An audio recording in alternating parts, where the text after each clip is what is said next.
ناظرین السلام علیکم۔ اور تحریک لبیک کے حوالے سے ہی کچھ بات کرنی ہے، ان کے دھرنے کے حوالے سے کچھ نئی انفارمیشن ہمارے پاس موجود ہے، وہ آپ کو بتانی ہے۔ اور ٹیلی ویژن پہ اس وقت چل رہا ہے کہ معاہدہ ہو گیا ہوا ہے، اب اختلافات ختم ہو گئے ہیں اور اب مظاہرین منتشر ہو جائیں گے، لیکن مظاہرین اپنی جگہ پر قائم ہیں۔ کیا ہوا گزشتہ چند گھنٹوں میں یا کل سے، اس کے بارے میں بات کریں گے۔ آپ سے درخواست ہے کہ آپ ہمارا یوٹیوب چینل ضرور سبسکرائب کریں اور بیل آئیکن کو بھی پریس کریں تاکہ ہماری ویڈیوز کے نوٹیفیکیشن آپ کو ملتے رہیں۔ جو میٹنگز ہوئی، مذاکرات ہوئی، اس کا پہلا دور تو کوئی بہت زیادہ کامیاب نہیں رہا، اس لیے کہ اس میں حکومت کے دو وزراء کو جو ہے ان کی شرکت پر سخت ناراضگی کا اظہار کیا گیا۔ اس میں ایک تو فواد چودھری صاحب ہیں، دوسرا مولانا طاہر اشرفی صاحب ہیں۔ چونکہ مفتی منیب الرحمان بھی اس میں بیٹھے تھے، فواد چودھری اور مفتی منیب الرحمان کی آپس میں بڑی مخامست چلتی رہی ہے چاند کے ایشو پر، اور فواد چودھری جس طرح کے ایجیٹیشن والے بیانات دے رہے تھے، وہ وزیر اعظم کے کہنے پہ رہے تھے، اس سے کہا گیا کہ وہ حالات مزید خراب ہوں گے، لہٰذا ان کو میٹنگ میں نہیں بٹھانا چاہیے۔ طاہر اشرفی صاحب کا معاملہ آپ کو پتہ ہے کہ بہت سے علماء دین ان کو عالم دین ہی نہیں مانتے اور ان کو حکومت کا ایک ایجنٹ سمجھتے ہیں یا اسٹیبلشمنٹ کا ایجنٹ سمجھتے ہیں، تو خیر ان کے ساتھ معاملات۔ ابھی خبریں چل رہی ہیں، مفتی منیب الرحمان اور شاہ محمود قریشی نے پریس کانفرنس کی، اس میں کہا جی مذاکرات ہو گئے ہیں، کامیاب ہو گئے ہیں، مذاکرات کی ڈیٹیلز آپ کو نہیں بتائی جا سکتی، لیکن اس کے نتائج آپ کو ہم 8-10 دن میں، ایک عشرے میں دکھا دیں گے۔ اور کسی جبر کے ماحول میں، کسی تناؤ کے ماحول میں یہ مذاکرات نہیں ہوئے، آزادانہ طور پر گفتگو ہوئی اور ہم نے سب کچھ راضی برضا ہو کر باہمی افہام و تفہیم سے یہ معاملہ طے کر لیا ہے۔ یہ معاملہ کس حد تک طے ہوا ہے، اور اگر یہ طے ہو بھی جاتا ہے تو اس کے کیا مضمرات ہوں گے، اس سے ہمیں کیا سبق سیکھنا ہے، اس کے بارے میں کچھ بات کرنی ہے۔ پہلی بات تو یہ ہے کہ مجھے ذاتی طور پہ یہ لگتا نہیں ہے کہ یہ معاملہ طے ہو گیا ہے، اس لیے کہ گجرانوالہ میں وہ چوک جس کی ایک روڈ سنبڑیال کی طرف جاتی ہے، ایک سیالکوٹ کی طرف جاتی ہے، گجرات کی طرف جاتی ہے، اس چوک پر مظاہرین موجود ہیں اور وہ بڑے مزے سے بیٹھے ہوئے ہیں، کھانا شانا کھا رہے ہیں، ان کو کھانا مقامی لوگ پرووائڈ کر رہے ہیں۔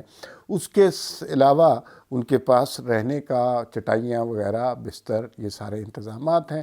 وہاں پر ایک پانی کی ٹنکی ہے، نہانے دھونے کا انتظام وہاں سے ہو جاتا ہے، کپڑے بھی وہاں پر دھوئے جا رہے ہیں، اور ان کو کوئی جلدی نہیں ہے۔ یہ کہہ رہے ہیں ہم مذاکرات کے حتمی اعلان کا انتظار کر رہے ہیں، اور جیسے ہی وہ اعلان ہوگا اس کے بعد ہم اپنا لائحہ عمل طے کریں گے۔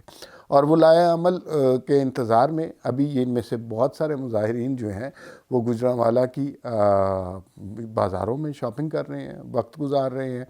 تو یہ اس وقت کی صورتحال ہے، لیکن کچھ عجیب و غریب انفارمیشن بھی ہمارے پاس موجود ہے۔ ایک یہ ہے کہ اس مظاہرین میں کس قسم کے لوگ ہیں۔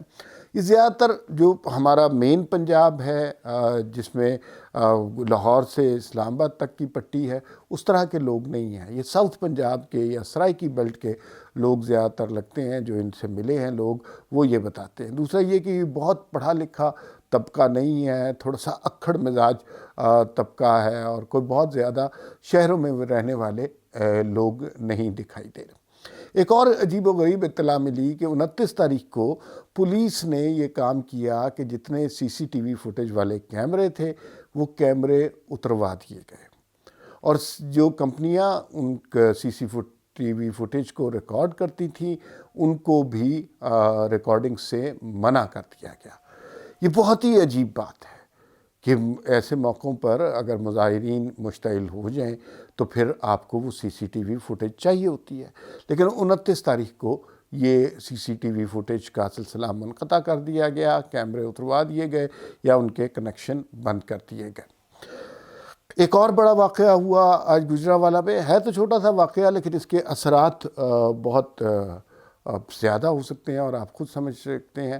آج گجرانوالہ جہاں پر مظاہرین کی یہ 20,000 کے قریب تعداد موجود ہے اور ہر وقت وہ لبیک یا رسول اللہ، لبیک یا رسول اللہ کا ورد کرتے رہتے ہیں، اسی علاقے میں آج ایک مسجد میں ایک مولانا صاحب ظہر کی نماز پڑھا رہے تھے جن کا مظاہرین سے کوئی تعلق نہیں تھا، اور ان صاحب نے، امام مسجد نے اپنے خطبے میں یا گفتگو میں کچھ ذکر کرنا چاہا تحریک لبیک کی توصیف کے حوالے سے، اور ان کو خراج تحسین پیش کرنا چاہا، جس پہ وہاں کے نمازی اٹھ کھڑے ہوئے. انہوں نے مولانا صاحب کو، امام مسجد کو منع کیا اور کہا کہ ان کی وجہ سے کتنے معصوم پولیس والے مارے گئے، اور امام صاحب کو مجبور کیا کہ وہ مزید خطاب نہ کریں اور یہ نماز پڑھائیں صرف. اور یہی ہوا. پھر اس کے بعد اس سے ہمیں پتہ چلتا ہے کہ آگے مزید کیسی ڈویژن ہو رہی ہے، کہ جو ہم سمجھتے ہیں کہ جو سارا مذہبی طبقہ ہے،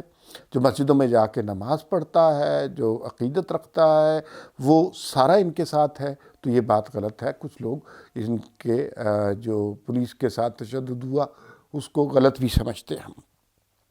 اچھا، اب مذاکرات کی صورتحال یہ ہے کہ مذاکرات کی ڈیٹیلز نہیں بتائی جا سکتی. ماضی میں ہمیں بتائی گئی تھیں، اور ماضی میں کہا تھا جی ان کی ہر بات مان لی گئی. وہ جو معاہدہ تھا اس کے اوپر جنرل فیض حمید کے دستخط بھی تھے، اور آج فیض حمید صاحب نظر نہیں آ رہے. لوگ یہ سوال کرتے ہیں، اور بڑا جینون سوال ہے، کہ بھئی اگر اس وقت وہ معاہدہ ہو سکتا تھا، اس وقت ہزار روپیہ دے کر انہیں واپس بھیجا جا سکتا تھا، اس وقت جنرل فیض حمید ایکٹیو ہو سکتے تھے اور ان کو کہہ سکتے تھے کہ آپ ہمارے بھائی ہیں، تو پھر اب کیا مسئلہ ہے؟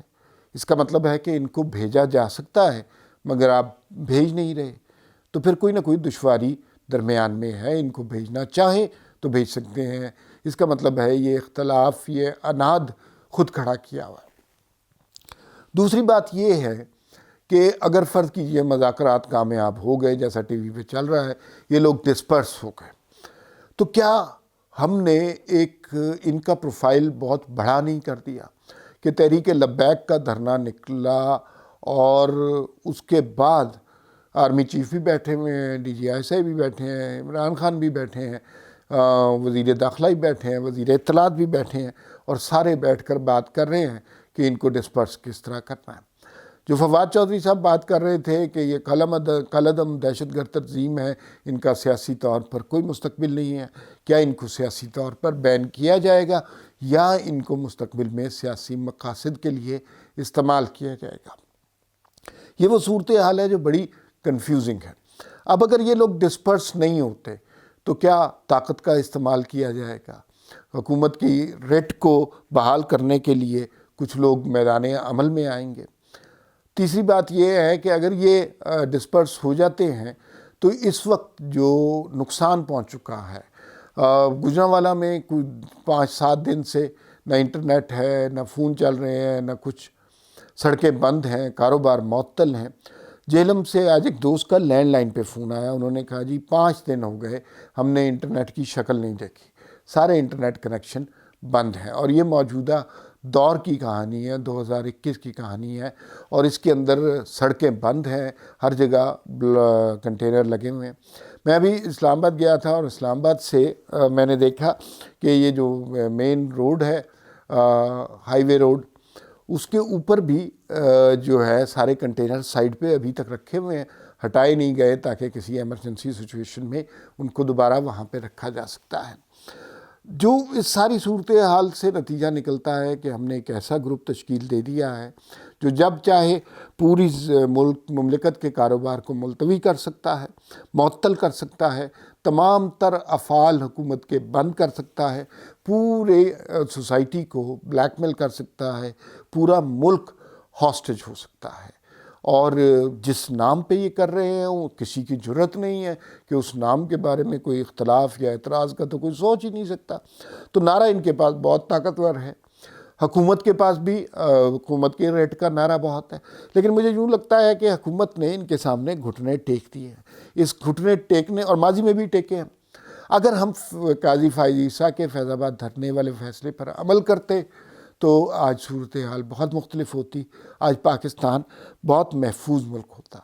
مجھے یوں لگتا ہے کہ پاکستان میں آنے والے دنوں میں ان کا کردار تحریک لبیک کا بہت زیادہ ہوگا، اور یہ کردار اگر سیاسی ہوگا تو سیاسی جماعتوں کے لیے، جمہوریت کے لیے یہ ایک خطرناک بات ہوگی.